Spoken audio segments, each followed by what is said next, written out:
Hey guys, so a lot of people ask me about how they can boost their metabolism. So I'm taking a deep dive into everything metabolism this month, and you'll see these messages in my newsletter and also in these posts on my community pages like this. Okay, so I've got a ton of great stuff to share with you. Well, also, I am next week is starting up my free 5-day metabolic jumpstart challenge, and you can sign up for that right now. And I will put the links to that in this comment thread, so you can check it out. All right. So before I get into everything on the topic today, and including how sleep affects your metabolism and results, let me just introduce myself in case you don't already know who I am, though I think most of you hopefully do. So I'm Joel from DexaFit Seattle and Body Science, and I help busy entrepreneurs and professionals lose weight, increase strength and confidence without having to give up their favorite foods or adding long, boring cardio, so they can look and feel amazing, finally take out those favorite outfits from the someday I can wear again drawer, and have the body and life that they love. All right, so are you ready? So pay attention, because we are going to hopefully kind of blow your mind here with some of these stats that I'm going to share about sleep and how it affects and impacts your metabolism.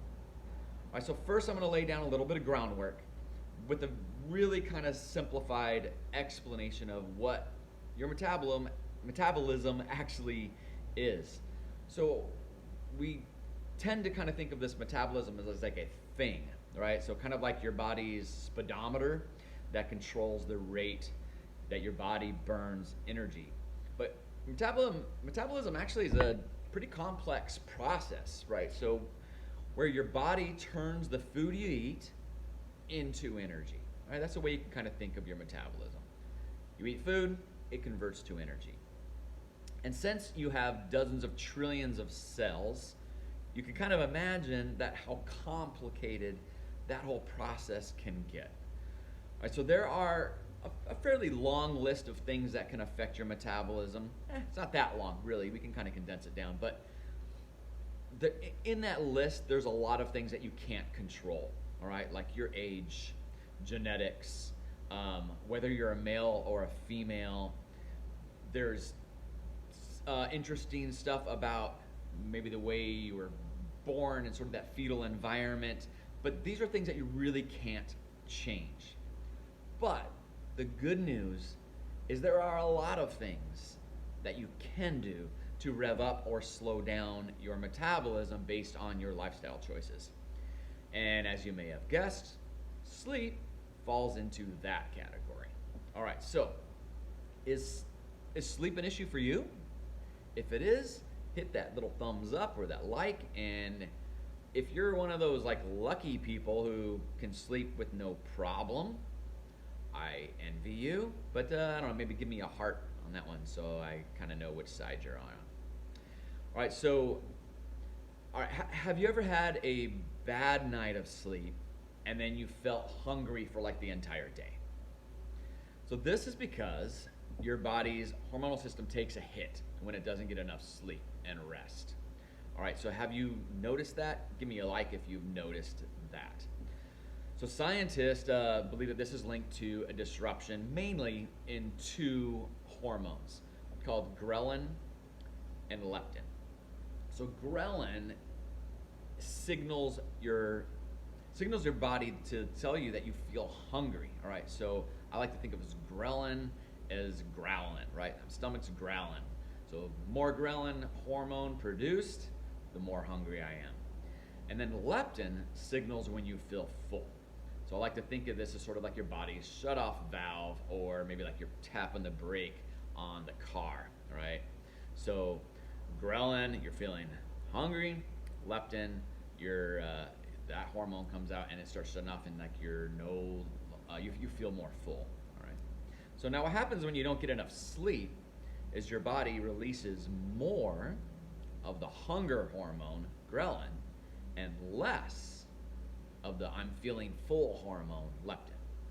So now you can kind of see that how you can end up eating more and feeling less satisfied, right? So you keep feeling hungry, right? So it's kind of the double whammy, right? So plus, adding to that is the fact that when I get less sleep, what also happens?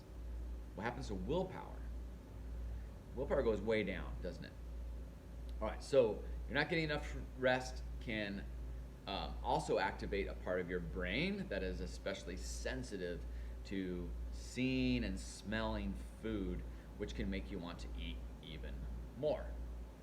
So all of those things kind of lays this groundwork down for taking in more calories than your body needs. So, and that leads us to the second part of how not getting enough sleep affects your metabolism. All right.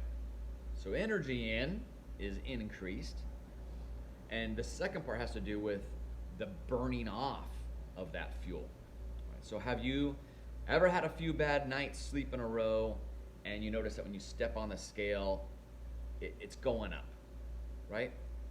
Give me a like if you've ever had that, if you ever experienced that or know that. So this is a real thing. So researchers have found that when adults are limited to, we're limited to 5 hours of sleep a night over 5 nights, that they actually gained weight. They put on average, well, almost 2 pounds. It's like, I think it was 1.8 pounds, right, of weight over that 5 days. So in another study, they found that only getting 5 hours of sleep at night cut the rate of fat loss by more than 50%. All right, so let's talk about what that means. So in one group, we use this little, see back here I have my cart. Back in that cart, we do resting metabolic rate tests. So we'll know how many calories that your body needs. And so you can set your goals. And that's what they did with this test, all right? So they set someone's calories at a rate that would decrease fat, all right? Both groups, they did that the same, all right? So they're decreased calories, the same amount relatively, so that they should lose the same amount of fat. One group got plenty of sleep, 8 hours or more. The other group got less than 5 hours of sleep. That group that got only 5 hours of sleep at night, they cut fat loss. They lost weight, but the other group lost it 50% more. All right, so they're eating the same amount relatively to themselves and their metabolic rate, but the other group is losing 50% less fat. And the only difference was that they were only getting 5 hours of sleep per night. Right? So that's pretty powerful, right? I'd be pretty jealous and bummed out if I was doing the same amount of and you know what? And they were also reported as feeling more hungry, and it was more difficult for them, right? Because of the stuff that we talked about before. So the worst thing for sleep, however, is stressing out about not getting enough sleep. All right, you ever done that? Like you're trying to go to bed and you're like, oh, I really need to sleep. I really need to sleep, and then it's like you're give up. It's not gonna happen now. So here are some things though that you can experiment with that can help you get better sleep. All right, so if you're ready, I'm gonna dive into these now. So here's some actual action items that you can take during the day to help set yourself up for a good night of sleep at night. All right, so first is getting some sunshine in the morning to reinforce that natural circadian rhythm. All right, so that morning dawn sunlight is super interesting.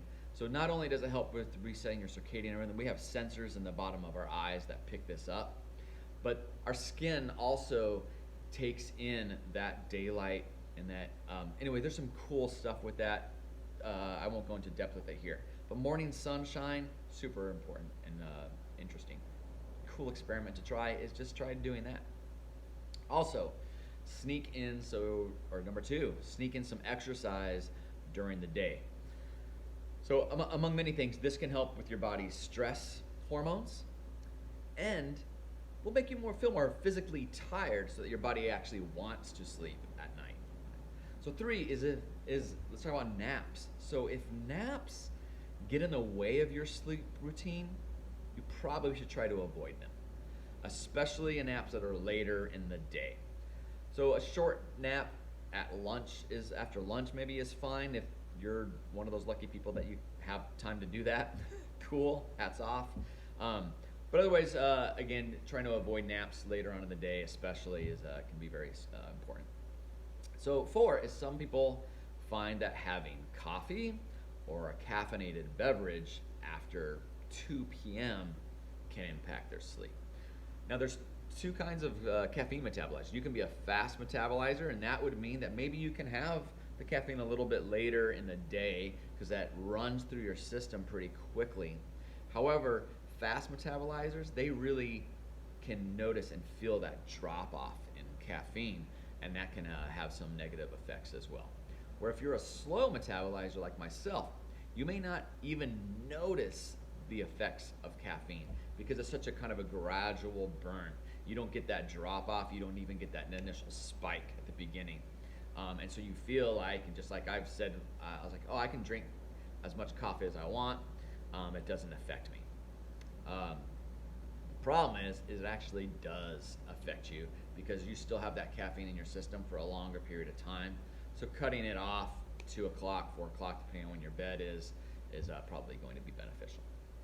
All right, so those are some things that you can do during the day to help improve your sleep. And now we're going to go into some things that you can do closer to bedtime.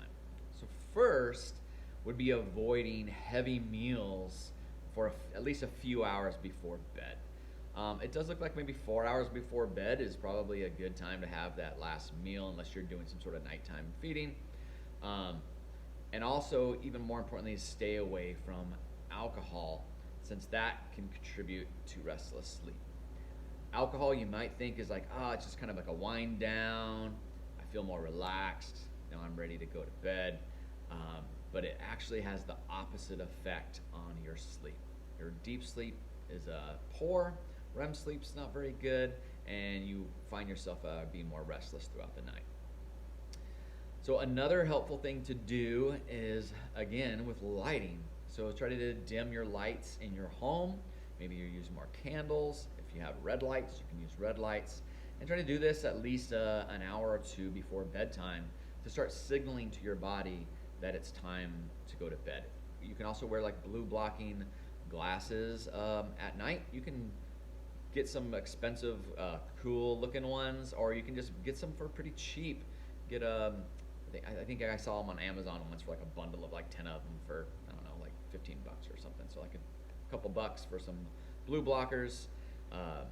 They won't look super sweet, but try it out, right? So also stay away from devices that emit blue light, like your phone and your TV.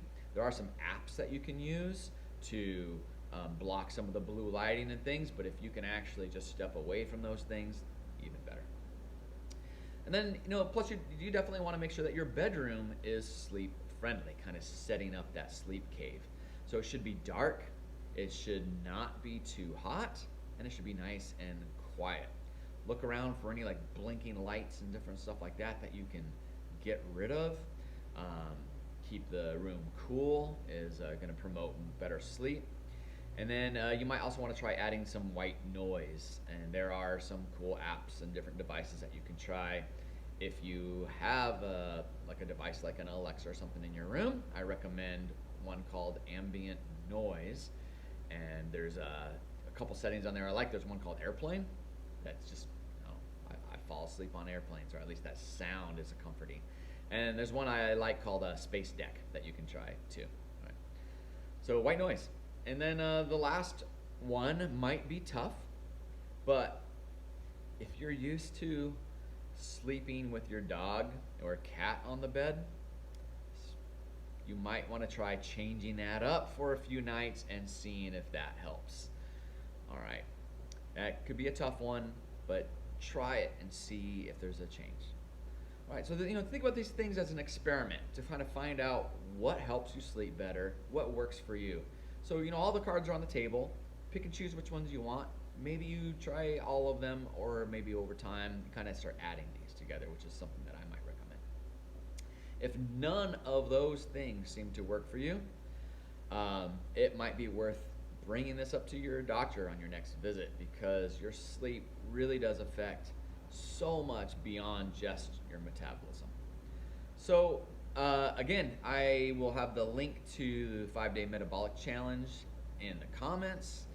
Click on that, jump in on that, and thanks for watching, and I hope you have a great day.